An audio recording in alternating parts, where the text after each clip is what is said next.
Welcome to this week's edition of All Around the Town. I'm really pleased to have in the second half of the show, Carol Beauchamp from Rebound Child and Youth Services. But joining me for the first half of the show, I'm happy to have Meaghan MacDonald, who's the Executive Director of Habitat for Humanity. Hi, Meaghan. It's great to see you. Nice to see you too, Lynda. It's been a while. Yes, it has. It has. And look how long your hair's gone. Us poor ladies are all waiting for the hairdressers to open, right? Yes, we definitely are. Anyhow, let's talk a little bit about what it's been like and the impact of COVID-19 on your organization. I know it's been a tough 2 or 3 months. Yeah, it definitely has. We shut down our operations on March 17th. I won't forget it. And we decided at the time that the Restore had to close because we had to do our part to help with flattening the curve and stopping the spread. So at that point, we shut down the Restore, and we unfortunately ended up having to lay off all our staff for a period of close to a month. Just without the revenue from the Restore, it was easier to, not easier, it was more important that we just shut down so that we have the long-term health of the organization. But I'm excited that we are back, we have staff back, and we've launched an online Restore. And we are, things are coming up nicely. Yeah, well, that's great. So let's talk about what's, at the Restore, you've decided to set up an online shopping. Yes. Yeah, it was, one of those things that probably was one of our goals at some point, but then, when all of a sudden you can't open your doors, but people want to buy product, you can just very quickly set something up. So we were able to call back a bunch of our team at the end of April to get an online store launched. It's beautiful. It's at shop.habitatnorthumberland.ca, and it's an opportunity for people to purchase product from the Restore contactless and then pick it up curbside. That's great. It's one of those things you think you're going to get around to, but with this happening, all of a sudden they are being resilient and figuring, okay, we got to get this done. So that's great exactly. To be able to get that done so quickly. Yeah, our team worked really hard. The other part that's great is they kind of had the opportunity to build it properly because it is something we're going to continue. It's not something that was sort of a short-term solution. It is part of our business model, at least for the foreseeable future, because I really do think some people are not going to want to go in and shop in stores. If you're immunocompromised or if you're living with someone who is, you're going to want to be careful. And so I'm glad that we're able to continue to offer that option to people as well. So well, that's great because you guys do a lot of great social media as to what's in the Restore. Now you're going to be able to look online to find out what's in the Restore, right? As you get product in, you'll be uploading it to that online shopping. So yeah, that's amazing. Yeah, and you can buy it right there. You can and then basically you just contact you to set up a pickup time, and you show up. And the one thing that I really like is we also understand that sometimes you think you on something online is one way and it may not be what you're imagining. So we do offer 100% refund curbside. Once you've taken it away out of the parking lot, it's yours. We are providing that to people as well. So they have some security knowing that if it's not what they were envisioning when they get there, we will give them their money back. So one of the things is, of course, people have been busy at home because they've been at home and sorting through things and such. And I know people are anxious to look at bringing, donating to the number of charitable organizations that locally have stores and such. So how are you going to ramp that up, Meaghan? I think you're thinking about how you will do that in the future. Yeah, so first of all, we're planning to open the Restore to the public to shop next week, the week of June 2nd. So we are planning to open our doors to people who can shop. We are calling it a phased-in approach to reopening our operations. So we aren't taking donations right away. That's both pick up and drop off donations, but we are creating systems to be able to do so as soon as we can in a way that is safe and healthy for both the customer or the donor and our staff. So we are looking at getting those set up. So we're going to start with donation drop-offs by appointment, and same with pickups. But we'll keep, we send out notices on our social media every time we sort of make a major change to our operations. So we'll make sure we keep people posted, because I know they're anxious to get rid of some of the stuff that they've cleaned out, and we really want to be able to take it We just need to make sure that it's safe for our staff to do so. For sure. And I mean, the restore is a very important part of your revenue generation in order to do things like the build. So let's talk a little bit about what builds you have going on, because you know, it's important for people for gaining affordable housing. Yeah, we and that's the other thing, we did end up shutting down in March for a period of time. But at the beginning of May, I was really excited that we were able to reopen one of our active construction sites. So we have a addition being built at 2224 University. So we renovated the existing house and we're building two additional houses on the back. So that is reopened, and we actually have people out there working 3 to 4 days a week. Staff, we're not actually able to call any of our volunteers back yet, but we do have staff that are working there. And we also have two other projects that we were just about to start right before COVID. So we're sort of getting our ducks in a row for those. So we have a house that's moving from, the county has donated a house up on Courthouse Road, and we're moving that over to 600 Daintree Crescent in Coburg. And a Boulder Corporation, who's doing that big affordable housing development on University, they've donated a house to us at 311 University, which we're taking all the way to Bewdley. So, so it's never dull. There'll be a lot of houses moving in the next couple weeks, but we're super excited to be able to have those projects moving forward right now. Well, it's exciting for the community to see some houses moving, and people can come out and kind of watch that. Social distancing, of course, but that'll be kind of neat. I mean, I was driving into work today, actually, and as I drove into work, I saw these two guys standing underneath the bridge at William Street there, and they're measuring the height of that bridge. So I was thinking, now I know why they were doing that, because obviously you're moving a house underneath that bridge. Yep. So what happens if it doesn't clear the bridge? Do you have to come up with another route where you have to go up Ontario Street, or what do you have to do? I think we're praying that it clears the bridge. Luckily, I mean, this is the first time we've moved houses here in this part of the county, but the contractor that's moving it for us, he's actually done 2 in Brighton for us. So it's not, he makes it look really simple, and we're so lucky to have him because he's pretty good at it. So Pollard the mover will be responsible for moving both houses, and thank goodness. So the house you're moving now is going up to Bewdley, right? So, on William Street. So you were saying that you had to make a special call to park the house for a few days.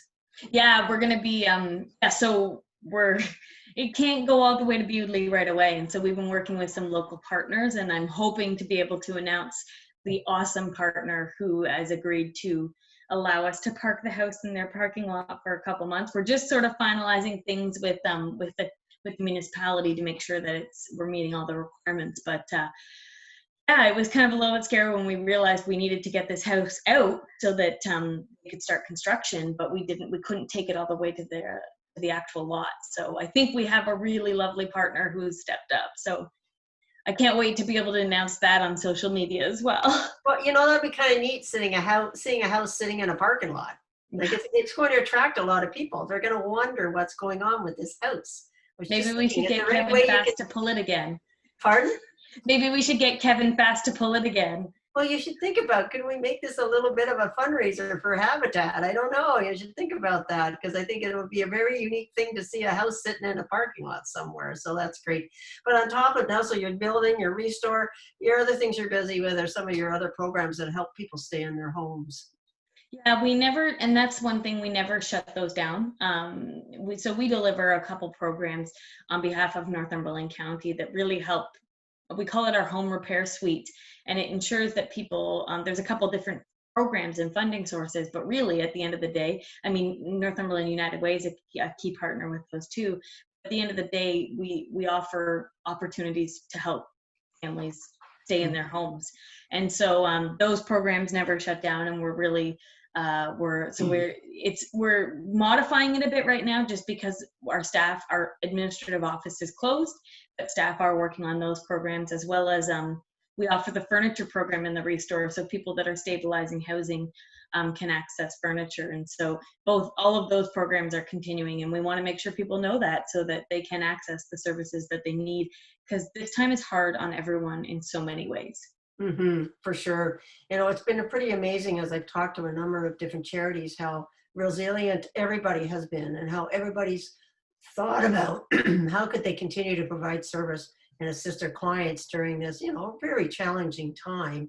And then the other thing is, how do we keep connecting with our volunteers? That's the other thing, because, our volunteers are so important to our organizations and their lives have changed dramatically too. So it's been a really tough time for sure. And hopefully, I think people are feeling a little more positive right now, but certainly still very thinking about, if I go out, they have to still be vigilant when going out into the community and such. And I think, we're going to be like that for a very long time. So, well, and people always think of Habitat as a home builder, but we're also a community development agency. And I really think that this has highlighted that for us, that our volunteers give so much to us, but also they're like, Habitat has created this family, this network, and we miss them and they miss us. And it's hard to not be able to be ready for them yet. So yeah, it is very tough for sure, Meaghan. Well, thank you very much for joining me and updating us on all that you're doing at Habitat. And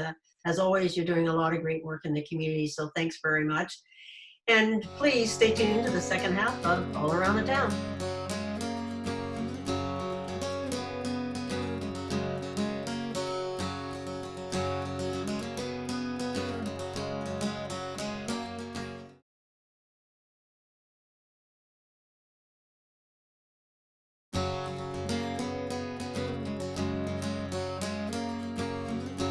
Welcome to the second half of All Around the Town. I'm pleased to have with me through Zoom, Carol Beauchamp, who is the Executive Director of Rebound Child and Youth Services. Welcome, Carol. Thanks for joining me this afternoon. Oh, thanks, Lynda. It's really nice to see you. Great to be able to connect.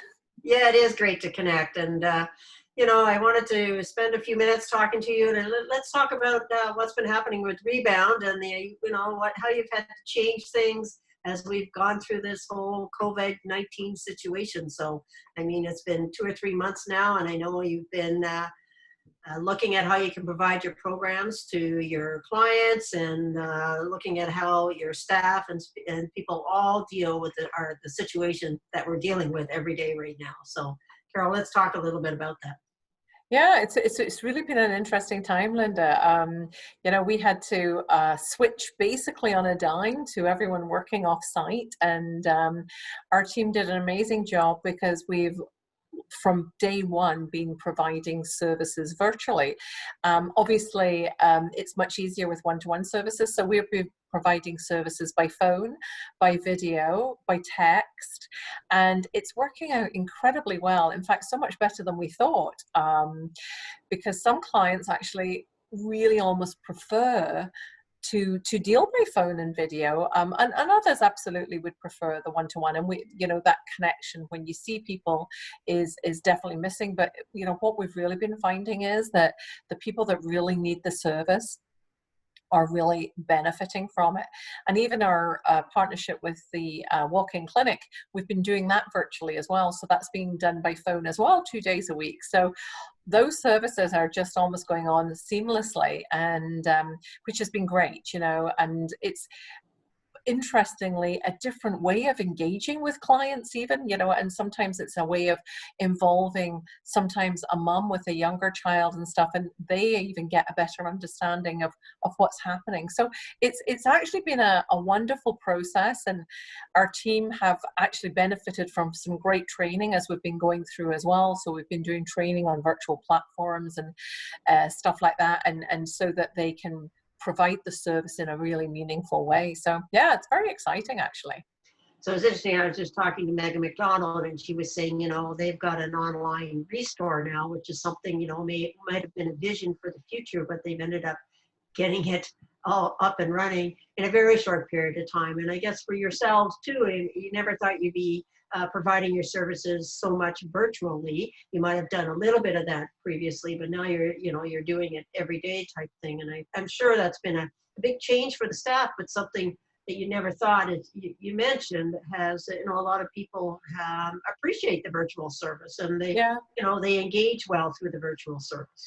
You're absolutely right, Lynda. I think if you had asked me 4 months ago, was I exploring virtual service, I would have honestly answered no. We were well positioned to work virtually, but we hadn't really explored it as an option. But as transportation can be an issue in Northumberland County. Barriers of poverty and things like that. So now, we have an opportunity to provide service to someone in Campbellford in a timely way without it being, staff time, a 45-minute drive there, 45-minute drive back. It becomes a lot more accessible. The times that quite often, when school's in session, we would meet with young people. Sometimes it's after school and there's only so many appointments where you can schedule them with a lot more flexibility now. So we will eventually be going back to in-person services, but the timing of that is kind of varying, but we will continue to keep the virtual service because it's a great thing to add to our bailiwick.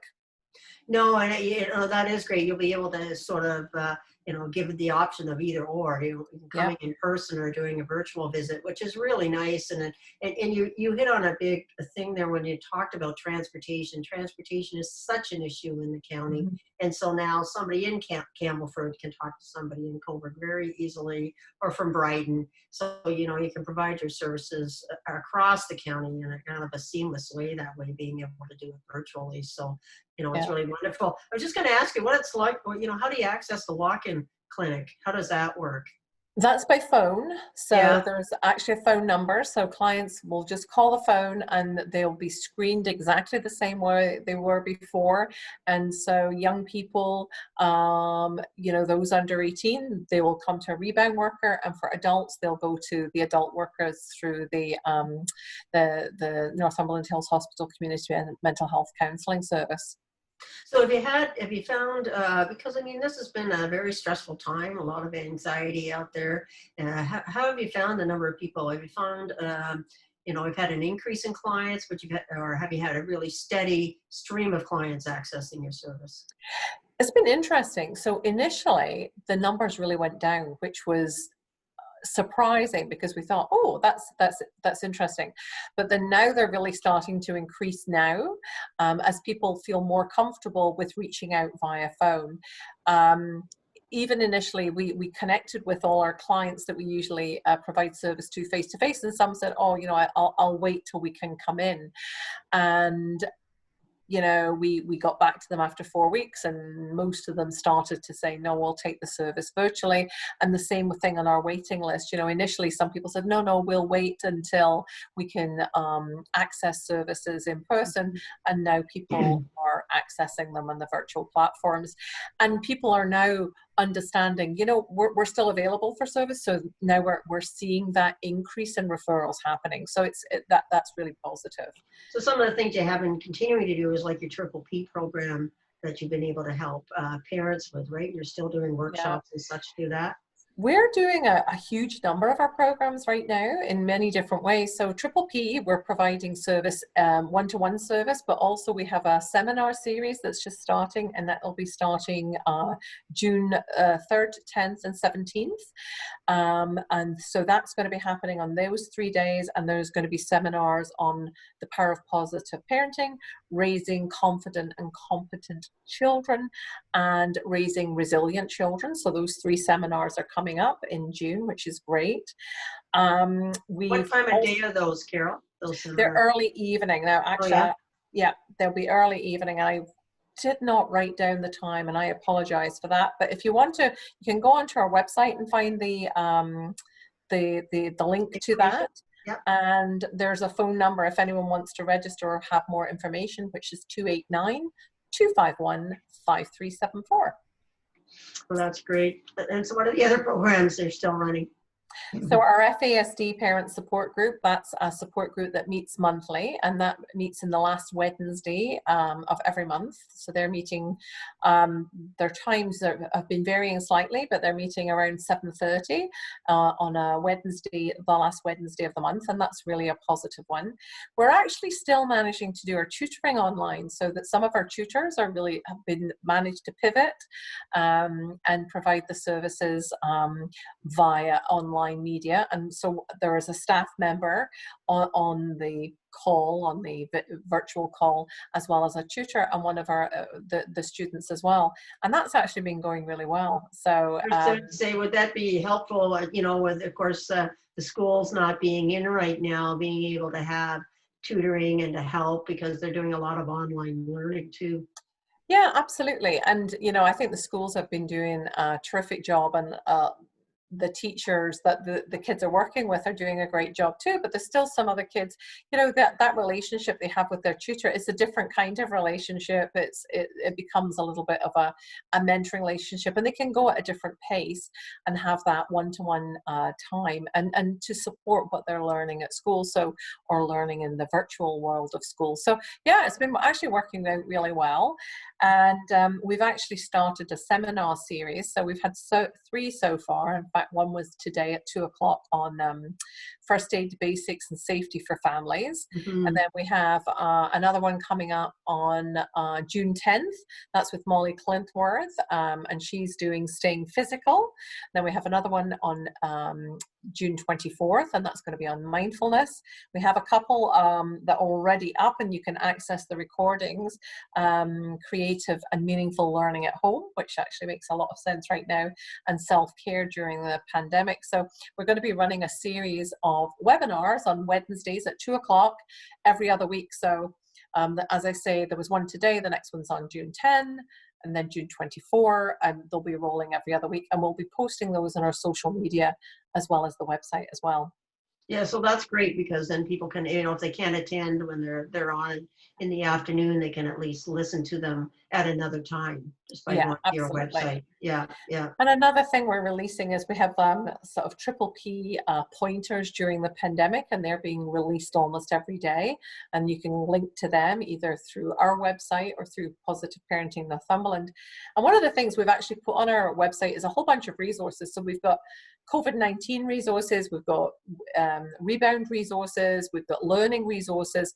So all those things have been loading up on our website as well. So, you know, if anyone's looking for things, we have a huge, you know, where I say huge, but a reasonable resource file under those things. So I would encourage anyone to go to rcys.ca to get more information, because and the other thing is I encourage anyone to call our offices, because someone will either pick up the phone or get back to them the next day. If they leave a message, they can, somebody will get back to them. Now, one thing, when we were chatting the other day, you told me that you're even doing guitar lessons online. We are, and that's actually been going really well. Jim McGuire, one of our volunteers, has been doing that, and again with a staff member online as well. And it's been going really well. It's something the kids are really pumped for, and it's a fun thing. You know, it's a nice, fun way of interacting, and it's something they're looking forward to. And they actually, I think it's almost a full afternoon on a Monday afternoon ends up with the guitar lessons taking place, so which is great. Yeah, I'm sure parents are appreciative of that. I mean, I know lots of parents have been struggling having their kids at home, and you know, it's been a whole different shift with everybody being at home, but I'm sure they appreciate the opportunity that their youngster can attend a guitar lesson, or get some tutoring, or, you know, get some supports. I mean, it's been amazing how you've been able to sort of switch things up to do so much virtually, Carol. Yeah, you know what, our team have done a terrific job, and I hats off to each of them, because they have really done a wonderful job. And, you know, you asked before if we'd seen an increase, and I don't necessarily think the sheer numbers have gone through the roof, although there is a sense that we are going to have a bit of an explosion. Everyone feels that that's coming down the line. But what we have noticed is that with particularly some of the youth that have underlying anxiety, the issues are becoming much more complex. So we really are dealing with some young people with very, very, very high levels of anxiety, and it's really important that we're there to support them while they're navigating, and helping develop safety planning and things like that, because it's challenging, and it's challenging for parents too, because I think that's one thing. I heard this expression and it's really resonated with me. We're all in the same storm, but all our boats are different. Mm-hmm. And some people have a really nice comfortable yacht, and they're sailing through it, and some people are in a leaky tin can, and they're fighting for survival. And I think it's really important that we're all compassionate as individuals, but also as organizations, and really understanding everyone has very different challenges. So it's really, we're very privileged to be able to help in every way we possibly can, and ensuring people get other resources they may need as well, because a lot of the organizations in our community are doing a phenomenal job. No, definitely, Carol, and it's been amazing how everybody has been so resilient in the charitable and nonprofit world to be able to provide programs and services to their clients, and it's been amazing how everybody has looked at how can we support the community. So gee, thanks, Carol, for joining me today. I really appreciate it. Congratulations to all your staff for doing such a fantastic job, and and being so compassionate to make sure your clients get the supports that they need. So well, thank you, Lynda. I really appreciate your time today. Well, thank you. Okay, Thank you for joining into this week's edition of All Around the Town.